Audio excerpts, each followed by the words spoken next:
जाजिया जी, यहाँ पर एक गलती तो कहीं ना कहीं उत्तर प्रदेश पुलिस से भी हो रही है, उत्तर प्रदेश सरकार प्रशासन से भी हो रही है कि तौफीक रजा की बदजुबानी पर अगर पहले ही एफआईआर हो जाती तो आज शायद वो देश के शहीदों का अपमान करने की हिमाकत नहीं कर पाता।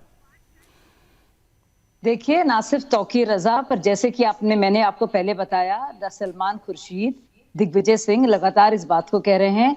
अभी उन्होंने हेमंत करकरे का जिक्र किया तो बर्नी साहब के साथ बाकायदा किताब निकाली थी और कहा था हेमंत करकरे को भी मारने की कोशिश की गई है सैफरन फोर्सेस ने, इसीलिए उन्होंने उसका जिक्र किया। बाद में उन्होंने माफी तक मांगी इस बात को लेकर और उनकी थ्योरी कुछ प्रूव नहीं हो पाई क्योंकि बाकायदा एविडेंस मिला।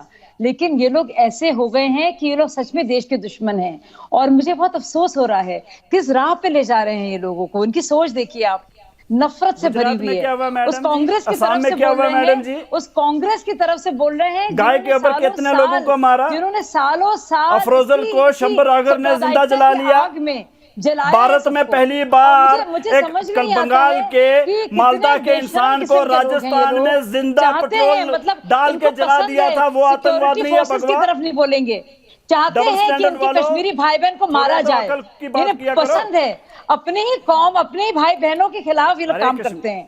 इतने बड़े गद्दार हैं। जब भी अपने भाई बहनों के नहीं हो सकते, जब भी पाकिस्तान के साथ साठगांठ करते हैं, आपको लगता है वो भारत के हो सकते हैं? आप अपने पापा झंडे के साथ खड़े हैदरी साहब,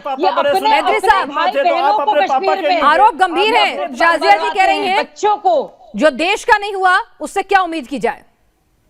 कुछ उम्मीद नहीं कर सकते आप। मुझे समझ नहीं आता, भारत वन इंडिया की बात करता है, एक विधान एक निशान एक प्रधान की बात करता है, और जब कश्मीर का मामला आता है तो साजिया अलवी साहब कश्मीर को देश से अलग कर देती हैं। अरे पूरे देश की बात मैंने अलग नहीं किया, मैं वकार भट्टी की बात कर रही थी। झूठ ना बोलिए और ओवर एक्टिंग ना कीजिए आप। आपकी बहुत आदत हो गई है, ना कीजिए। जहरीला आपकी शक्कर हो गई है, जहरी भरा हुआ है और आपके जहर का कोई मतलब नहीं है। समझ में आ रहा है आपको? ये सब बोल रहे हैं ना, ये धरती माँ जो है भारत है, हमारी अम्मी जान जो है ना भारत है। माजिद हैदरी जी समझ के रहिएगा, ये जहाँ से आप बोल रहे हो, आपको बोलने की इजाजत दे रही है। नहीं कहते हैं मुसलमान। आपको पता है, आपको पता है, ये कह के देखिए सऊदी अरब ने तबलीगी जमात को बैन कर दिया है। राजनीति से इतर क्या एक शख्स जो देश की सेवा के लिए अपने प्राण की आहुति दे देता है, देश की रक्षा के लिए, उसकी शहादत का अपमान शोभा देता है? बाटला हाउस एनकाउंटर जो कांग्रेस के शासनकाल में हुआ, जिसे कोर्ट की मानवाधिकार आयोग की जो रिपोर्ट थी उसने क्लीन चिट दे दी, तत्कालीन गृह मंत्री ने क्लीन चिट दे दी, उस पर बार बार सवाल उठाकर आप आतंकियों को, हमारे दुश्मनों को मौका नहीं दे रहे हैं?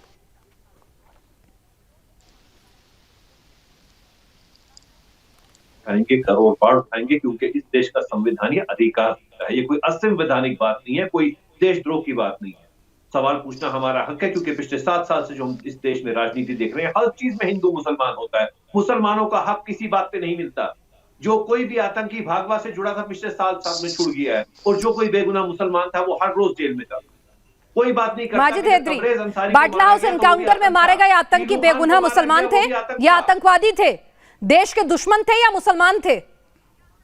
मैडम, मेरी नजर में गौरक्षा के नाम पे जो मुसलमानों की हत्या, मैंने आपसे क्या पूछा? उनकी भी मैं हिमायत नहीं करती। अगर वो भी है तो वो भी गलत है, और अगर भगवा आतंकवाद साबित हो जाए, अगर कोई किसी पर आरोप साबित हो जाए तो फिर वो भी गलत होगा। क्या हो जाए, पढ़े हाथ कंगन को आरसी क्या, पढ़े लिखे को फारसी क्या। गांधी जी की हत्या से आज तक दिखता है कि भगवा आतंक कैसा है। इसका आतंक का धर्म नहीं है, लेकिन रंग है, भागवा है रंग। माजिद हैदरी, क्या नहीं कहा? बाटला हाउस एनकाउंटर में मारे गए आतंकवादी थे, मुसलमान थे, मासूम थे, क्या थे वो? मैडम, जब उस पे मैं कह रहा हूँ उच्चतम न्यायालय एक नया इंक्वायरी करे और पता करे, नई इंक्वायरी करे। ठीक, पता है इंस्पेक्टर मोहन चंद शर्मा यूं ही शहीद हो गए। इंस्पेक्टर मोहन चंद शर्मा यूं ही शहीद हो गए। हैदरी साहब, मासूम बच्चों के लिए शहादत दे दी उन्होंने। क्या बकवास कर रहे हैं? 2008 में क्यों सारी आतंकी घटनाएं हो रही थी? बख्शी साहब ये कह रहे हैं फिर से इंक्वायरी। वैसे तो हर आतंकी घटना की इंक्वायरी कराते रहिए और दुश्मनों को मौका देते रहिए। हैदरी साहब, बख्शी साहब, नहीं, माफ कीजिए, माफ कीजिए। बटला हाउस एनकाउंटर कांग्रेस के शासनकाल में हुआ, number 1 point.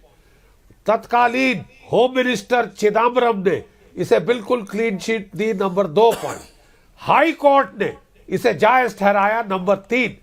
Human rights commission ने इसे जायज ठहराया, नंबर 4। अब साहब हम किसके पास और जाएं, क्योंकि मुझे ये तो कभी सेटिस्फाइड नहीं होंगे। अगला पॉइंट मेरा, मैं सीरियस ऑब्जेक्शन लेता हूं आज ये दोनों जो यहां पे आज हमारे जो ये पैनल पे डिस्कसेंट्स आए हुए हैं, माजिद हैदरी और ये वक्र, इन दोनों का मैं सीरियस ऑब्जेक्शन लेता हूं। ये टेररिज्म को मुसलमानों से इक्वेट कर रहे हैं। I take serious objection. मैंने फौज में नौकरी की 37 साल, मेरे साथ कितने लॉयल मुस्लिम ऑफिसर्स ने जान की कुर्बानी दी है। मैं परमवीर चक्रा अब्दुल हमीद की फिर आपको याद दिलाता हूं। मैं आपको जो है ब्रिगेडियर उस्मान महावीर चक्रा मरणोपरांत की फिर याद दिलाता हूं। यहाँ पर हैदरी साहब कह रहे हैं कि मेरे अपने बतौर हिंदुस्तान के नागरिक उन्हें भी हमें अपनी आवाज उठाने का दिक्कत क्या है? इसमें कौन सा राजद्रोह कर रहे हैं अगर वो कह रहे हैं कि बाटला हाउस एनकाउंटर की दोबारा से जांच करना चाहिए? ये एनकाउंटर को कहते वो फर्जी था, और जो MC शर्मा की जो शहादत हुई है उसको गलत बताते हैं। आप सोचिए मुसलमानों का क्या इंप्रेशन जाता है इससे, और ये मुसलमानों को आतंकवादियों के साथ इक्वेट करते हैं। ये बहुत ही इंपॉर्टेंट पॉइंट है। ये लोग असल में बहुत ही खतरनाक हैं, इनकी सोच जहरीली है और ये जानबूझ के ये जहर की उपज बोना चाह रहे हैं।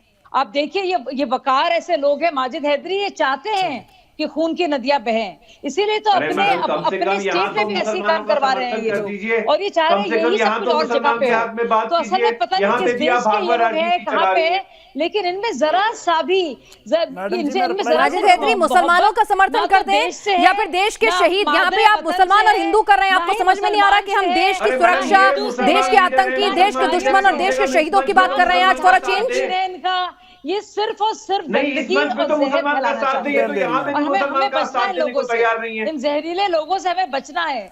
जहरीले यहाँ भट्टी साहब खून की नदियां बहाना चाहते हैं। भट्टी साहब कोई जहरीला कह रही है, देखिए जी, देखिए क्या है। अरे मैडम, यहाँ पे इस देश में भाजपा सरकार में, भागवत सरकार में मुसलमानों को हक नहीं मिलेगा।